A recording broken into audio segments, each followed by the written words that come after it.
In this video, I'm going to share with you the 3 biggest obstacles. Because let's face it, you've done this before.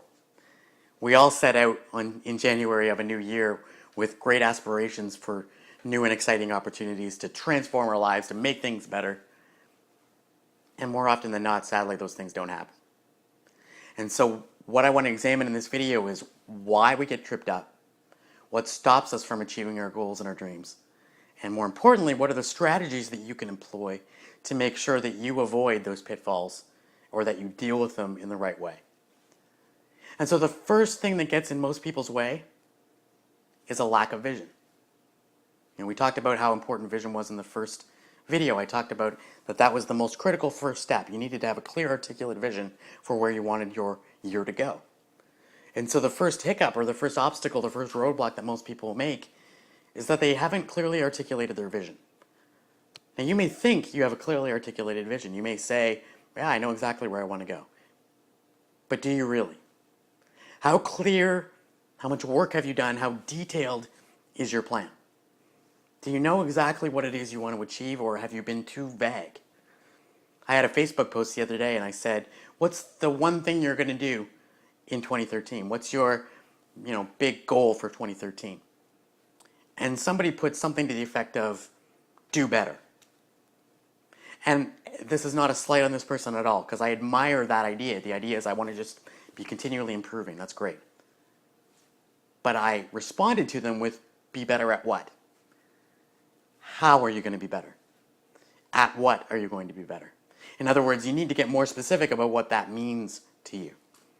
And the same is true of your vision for 2013. How specific have you been? Do you know exactly what it is you want to achieve? For example, you may have written, I want to get a promotion at work. Okay, great. Where do you want that promotion to take you? What new position is it that you're after? What's the new salary you want to have? What's your deadline for getting that promotion? Know exactly what it is that you're trying to achieve. The more specific you can be, the better. A lack of specific vision is a hiccup that most people run into, and it's a pitfall that makes sure that they don't achieve their goals. I want your December 31st, 2013 to be a celebratory day. Not just because it's New Year's Eve, but because you'll be able to look back at what you've accomplished over this last year and be proud. And so you need to be very clear about what you want that day to look like. Now, once you've articulated exactly what it is you want to achieve, once 2013 is as clear to you as yesterday is, then you're ready to handle the next obstacle, which is a lack of focus. This potentially is the biggest obstacle that you are going to face in the next 12 months. It's something that derails most people on their road to success. I've studied a lot of very successful people, and what you find over and over and over again as a common trait among people who achieve great success in life is their ability to focus. Their ability to focus on their 1 or 2 most important things that are going to move the needle for them in their life and exclude everything else. I like the vision of an Olympic athlete. An Olympic athlete sets out on a goal. They have a clear vision. Let's say you're a sprinter. Let's say you're going to run the 100-meter dash at the 2016 Summer Olympics. Well, if you're in that position, then here's what you're going to do. You are going to give up your life for 4 years. Your life for the next 4 years is going to be focused on one thing, running as fast as you can in the 100-meter dash at the 2016 Summer Olympics. Everything you do for the next 4 years is about taking you closer to that goal. You are going to make tremendous sacrifices. You're going to cut out social functions. You're going to lose touch with some family and some friends. You're going to train like crazy. You're going to be on a very specific diet. You're going to be on a very specific training program. You're going to have or mile markers along the way, stepping stones and marks along the path that you need to achieve. You're going to have a coach who's constantly helping you and guiding you and making you accountable to that plan. And for 4 years, you are going to work on achieving that one goal. You are not going to be working on being the most successful runner while you also try and do 10 other things. You're not going to try and be the best basketball player and the best swimmer and the best sprinter all at the same time. That doesn't work. It can't happen. You can't train for all of those things simultaneously. And so even though you may be interested in doing other things, you're going to exclude all of those so that you can focus on this one goal. And so when it comes down to your vision for 2013, you need to get crystal clear focus on the things that move the needle for you, the things that matter most, and focus your time and your energy on those things. Let me ask you a quick question. How much time have you wasted today? How much time have you spent checking email? I bet if you timed it, it would shock you. How much time have you spent on phone calls that really weren't that important? How much time have you spent getting up and going for a coffee break? How much time have you spent watching TV? Now, I'm not saying that you need to have a career goal for your life and exclude your family and your health and all the other aspects of your life to achieve that one thing. That's not the point. But my point is, most of us will waste large chunks of our day. We lose large chunks of time just simply because we aren't focused. Studies have shown that people lose hours of their day simply in the way they deal with their email inbox. So if you take nothing else away from this video, try this. For the next 30 days, do not open your email until 10 o'clock in the morning. When you first go into work, or if you work from home, when you first get up in the morning and walk into your home office, sit down and do the most important, critical thing for the day first. And whatever you do, don't do any email until at least 10 a.m. You will be amazed at how much your productivity jumps. If you're one of the people who, like many of us, and listen, I was as guilty as anybody for doing this, who wakes up in the morning and the first thing they do is check their email, you'll quickly realize how much of a time waster that was. Because what happens? Well, one of my mentors is a man named Brendan Burchard, and Brendan has this great saying. He says, your email inbox is nothing more than a conveniently organized list of other people's priorities. In other words, your email inbox is going to take you on 15 different directions to make sure that you help other people achieve their goals for the day. And there's nothing wrong with helping other people achieve their goals, but I want you to achieve yours first. And so you need to get crystal clear focus on what matters most. What are the things that actually produce results for you, and where are you doing things that are simply wasting time? If you're an entrepreneur or a business owner, where can you outsource some of the things that you do each day and let somebody else take care of them for you? Again, in my business, I'll give you an example. Over the last year, I've decided to do a couple of critical things for my business. I hired an accountant and I hired an assistant. And so now I've been able to offload a whole lot of things that used to A, take a lot of time for me, and B, that I wasn't very good at, and allow other people who are better at them to take care of them for me. That frees me up to do the things that I know are going to move the needle most for me in my business. And so what are those things for you in your life? Maybe you need to hire a babysitter so that you can have quality time with your spouse, so that you can build a relationship, because that's part of your vision for 2013. Maybe you need to invest in a gym membership and bring your kids to your parents' house so that you can have quality exercise on a regular basis several times a week so that you can work on your fitness goals. Maybe you need to sacrifice going out to eat and not waste your money on the coffee every day and on the Starbucks and on all of those little things so that you can achieve your goal of being more financially independent. If we can strip away all of the things that are not helping us move towards where we want to go and instead focus on the couple of things that are really going to create results, you will realize amazing results in a very short period of time. And so I need you to get crystal clear focus on what matters and what's helping you to move forward. What's the third roadblock? Well, it's something that's rampant in today's society. It's something that people take for granted. They don't even think about it. But if you will employ this one thing, you will be ahead of most people. And that's the good news. And it's actually pretty simple to do. You need to employ the power of a group, the power of peer support. I want you to find an accountability partner, a mastermind group, a coach, some way to keep yourself accountable to your goals. Because accountability is what's missing from most people's plans when they set out to plan a year, or when they set New Year's resolutions, or they set goals. You know, we set these goals, we have these ideas of where we want to go, but then we create no accountability for ourselves in order to make sure that that happens. And here's a fact of human nature. We are all better at keeping commitments to other people than we are at keeping commitments to ourselves. It's just a fact of life. Think about it in your own life and you'll know immediately that it's true. If you promise somebody else that you're going to be at a meeting, or you promise yourself that you're going to make 30 minutes of time today so that you can get in some exercise, which of those two things are you most likely to stay committed to? Without knowing you, I can promise you you're more likely to commit to that meeting. That's human nature. It's the way we work. So the idea of being accountable is really, really important. And I want to help you to create some accountability for yourself. We can do this in some artificial ways.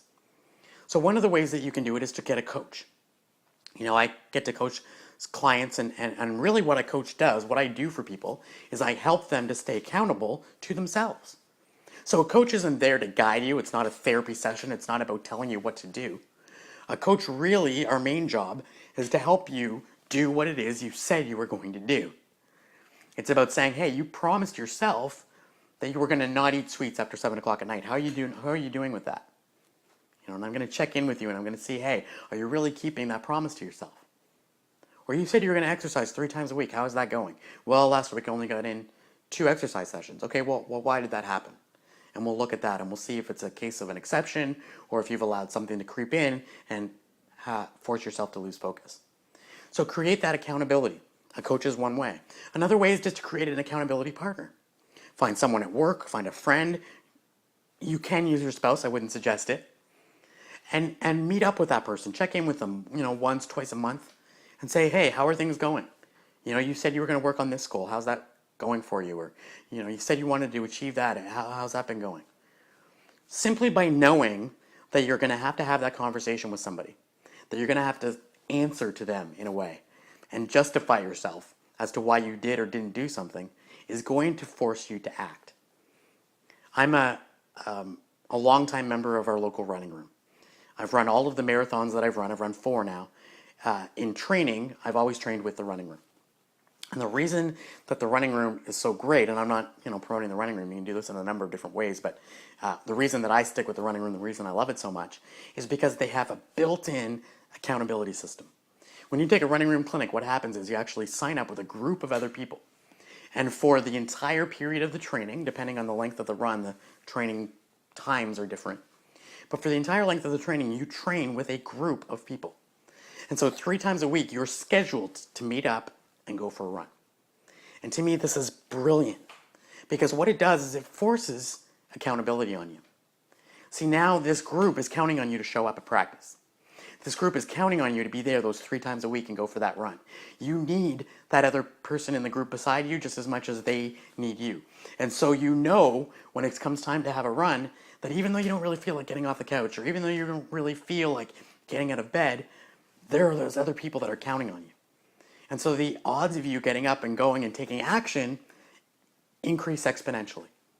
And so what you find is that while you lose some people in the group, there's a core of that group that will stay together, stay committed, and achieve their goal at a much higher percentage than if those people had trained by themselves.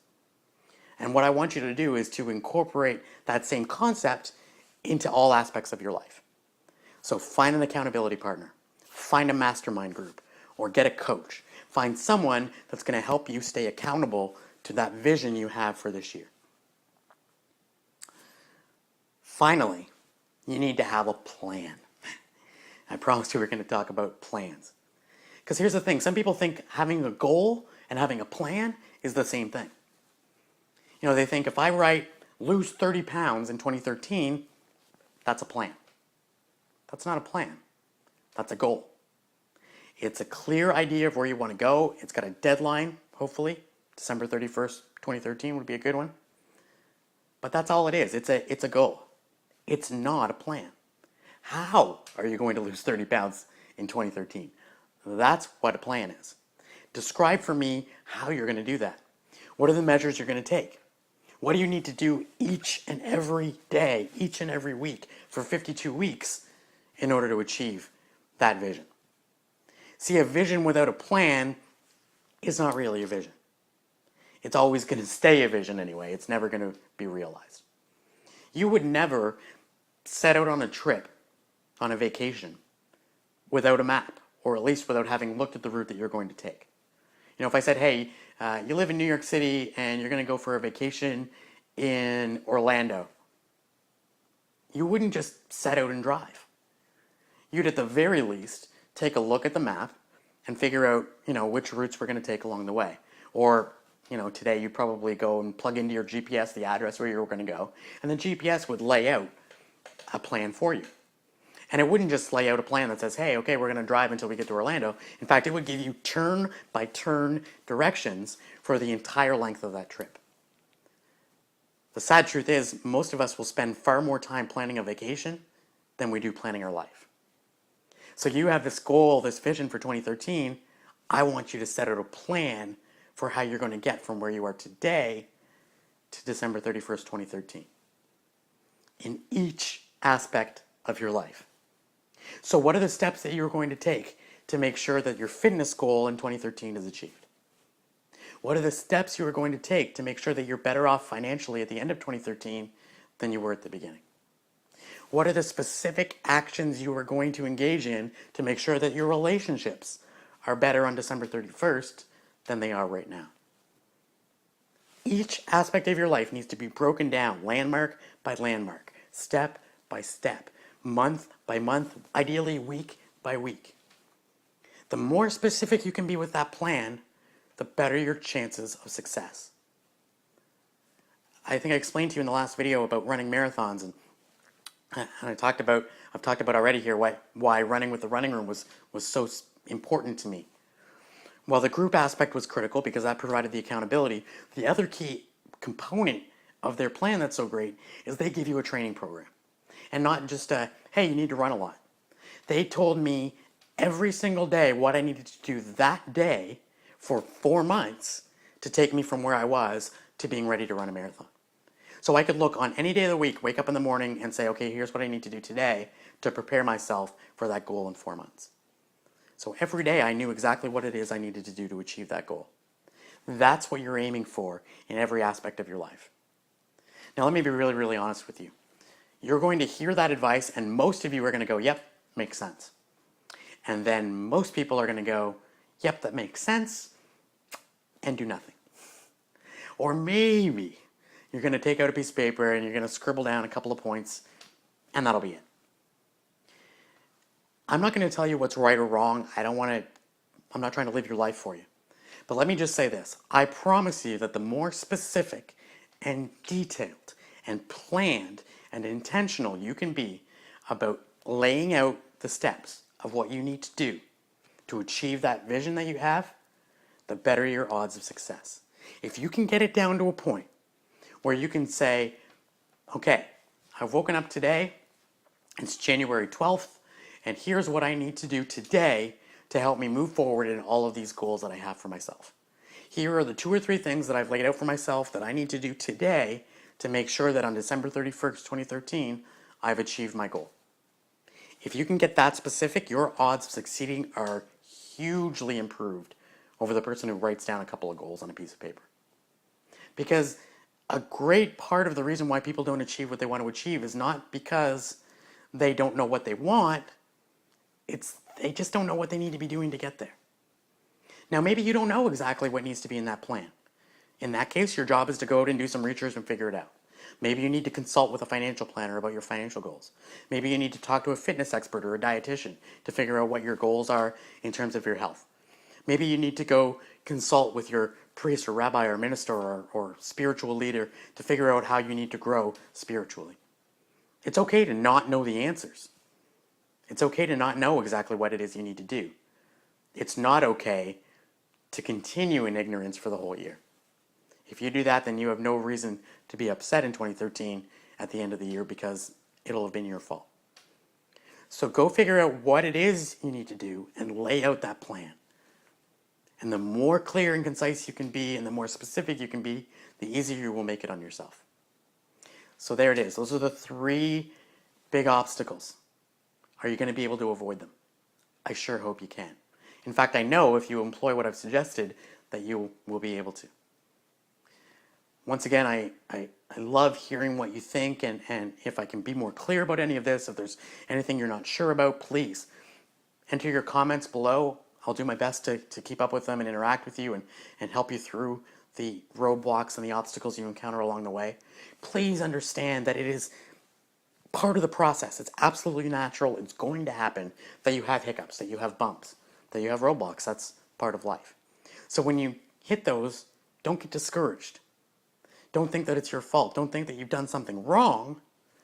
All you need to do is work through them. And I hope the strategies I provided you today help you to do that. Until next time, remember, don't live every day like it's your last day. Just be alive every day. And stay tuned, because in the coming video, I have a really exciting opportunity to share with you. It's only going to be available to a small percentage of you, to a very exclusive group. So I don't want you to miss it. You're in